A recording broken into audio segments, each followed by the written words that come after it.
Olá pessoal, bom dia, boa tarde, boa noite. Na decisão que nós vamos analisar agora, ela trata de despesas processuais de lato sensu e especialmente o dever da Fazenda Pública de recolher as custas judiciais, se antes ou somente ao final do processo. Deixa eu primeiro apresentar o julgado. Trata-se do agravo interno no recurso especial 1.995.692 da Paraíba.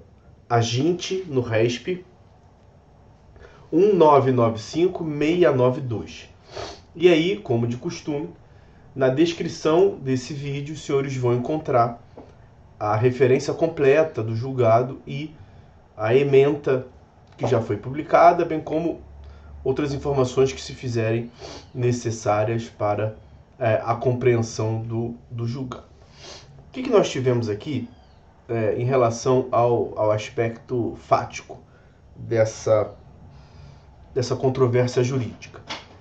O juiz determinou que a Fazenda Pública recolhesse em uma execução fiscal as despesas necessárias para o deslocamento do oficial de justiça.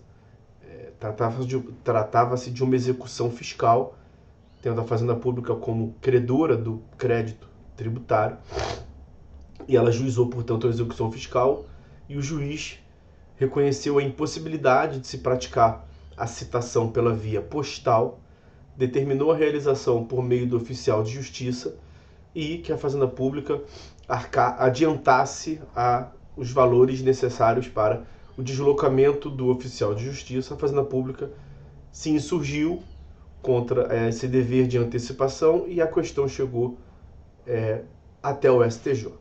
Bom, gira em torno, portanto, a controvérsia jurídica das despesas processuais. E o que se compreende por despesas processuais? Todos os gastos necessários para a realização dos atos solicitados pelas partes, quer dizer, os atos necessários para que o processo se desenvolva, se instaure, se desenvolva e chegue ao exercício final da jurisdição, são esses gastos compreendidos lato sensu como despesas processuais. Só que as despesas processuais é um gênero que possui algumas espécies. E essas espécies são as custas, os emolumentos e as despesas processuais em sentido estrito. Vou tentar procurar aqui definir minimamente cada uma delas para vocês. Entende-se por custas judiciais a taxa judiciária paga como forma de contraprestação pelo serviço jurisdicional que é prestado pelo Estado juiz. Essas são as custas processuais. Já os emolumentos são tidos como as taxas pagas pelo usuário do serviço como contraprestação pelos atos praticados pelo cartório não estatizado, pela serventia extrajudicial. Porque os cartórios não estatizados, eles não são remunerados pelos cofres públicos, mas pelos particulares que praticam os atos nessas serventias extrajudiciais, os cartórios extrajudiciais. E nós temos, além desses dois, além das custas e dos emolumentos, nós temos o que se chama de despesas processuais em sentido estrito. E no que consiste essas despesas processuais em sentido estrito? São os valores pagos para remunerar profissionais que são convocados pela Justiça para auxiliar nas atividades inerentes à prestação jurisdicional. Exemplo clássico é os honorários do perito. Perito é um auxiliar do juízo, nomeado pelo juiz entre aqueles profissionais habilitados no cadastro público perante o tribunal local, e ele presta um serviço, ele deve ser remunerado. Isso não está abrangido pelas custas. Não é um ato praticado eminentemente nem pelo Estado juiz, é por um terceiro no processo. Isso é uma despesa processual para além das custas. E também não se confunde com os emolumentos. E também o oficial de justiça, ele presta atos que não são abrangidos pelas custas processuais como deslocamento, para realizar, por exemplo, o ato citatório. Então é aqui que surge a controvérsia. Vou lhes apresentar aqui algumas previsões normativas que tangenciam e que disciplinam a questão, a matéria.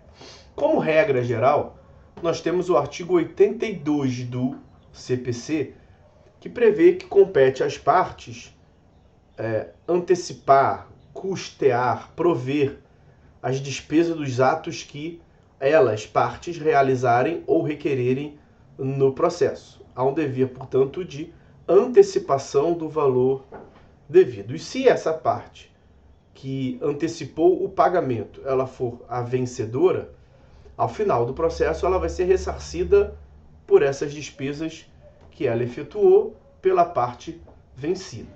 É o que prevê o artigo 82 no seu caput e também especialmente no seu parágrafo 2º. Vejam, salvo as disposições concernentes à gratuidade de justiça, incumbe às partes prover as despesas dos atos que realizarem ou requererem no processo, antecipando-lhes o pagamento, desde o início até a sentença final, ou na execução até a plena satisfação do direito reconhecido no título. Então, aquele valor cobrado pelo Estado como custas judiciais é uma previsão dos custos que o processo vai ter do início ao final. Parágrafo 1º. Incumbe ao autor adiantar as despesas relativas a ato cuja realização o juiz determinar, ou atos que sejam requerimento do Ministério Público. E o parágrafo 2º. A sentença condenará o vencido, quem sucumbiu, quem perdeu, a pagar ao vencedor as despesas que antecipou, se eventualmente o vencedor tiver antecipado. Essa remuneração com base nas custas judiciais, vamos assim dizer, ela também está no parágrafo 1º do 322, que é uma exceção à regra geral quanto ao pedido. A regra está no caput do 322. O pedido deve ser certo, quer dizer, o pedido deve ser expressamente formulado. E o parágrafo 1º prevê o que se chama de pedido implícito. Compreendem-se no principal os juros legais, a correção monetária e as verbas de sucumbência. Quer dizer, mesmo que a parte que ao final reste vencedora não tiver formulado um pedido próprio de ressarcimento do que ela antecipou, pelo 322, parágrafo 1º e pelo 82, parágrafo 2º, ela fará jus a esse ressarcimento. Só que essa meus amigos, a previsão da regra geral. Vou passar a mostrar para vocês aqui algumas hipóteses excepcionais que envolvem especialmente a fazenda pública. Artigo 91. As despesas dos atos processuais praticados a requerimento da Fazenda Pública, Ministério Público e Defensoria Pública serão pagas ao final pelo vencido. Quer dizer, serão pagas apenas ao final, e se a Fazenda Pública for vencida, ela vai ter que realizar o pagamento, não porque é a Fazenda Pública, mas porque foi vencida no processo. Essa é a primeira previsão, artigo 91 do CPC. Mas a hipótese concreta tratava-se de uma execução fiscal. E há uma lei própria para a regência da execução fiscal, é a LEF, Lei das Execuções Fiscais, a Lei 6.830 de 80. E no artigo 39 da LEF, da Lei 6.830 de 80, há esta previsão de que a Fazenda Pública não está sujeita ao pagamento de custas e emolumentos. A prática dos atos judiciais de seu interesse independerá de preparo ou de prévio depósito. E parágrafo único. Se a Fazenda Pública for vencida, ela ressarcerá o valor das despesas feitas pela parte contrária. Então veja, com relação à Fazenda Pública, nós temos dois dispositivos que tratam de forma distinta, artigo 91 do CPC e 39 da LEF. O que nós podemos extrair dessas previsões normativas? Que quanto às custas e emolumentos, não ao dever da Fazenda Pública adiantar essas despesas, custas e emolumentos. Somente ela será condenada a ressarcir ao final do processo, se for vencida. Mas nada se diz, ou não é expresso esses dispositivos, quanto às despesas processuais em sentido estrito. E aqui que surge a dúvida nessa hipótese. A Fazenda Pública deve adiantar o pagamento dessas despesas processuais em sentido estrito, no nosso caso em específico, o deslocamento do oficial de justiça, sim ou não? E aí, o STJ se pronunciou quanto ao ponto, não diretamente, mas já foi objeto de análise do STJ, por meio do julgamento uma decisão que resultou no tema repetitivo número 1054 do STJ, que foi julgado no RESP 1858965. E aí qual foi a tese que se tomou nesse julgado do RESP 1858965, que é o tema repetitivo 1054 destacado aí para vocês? Tese firmada.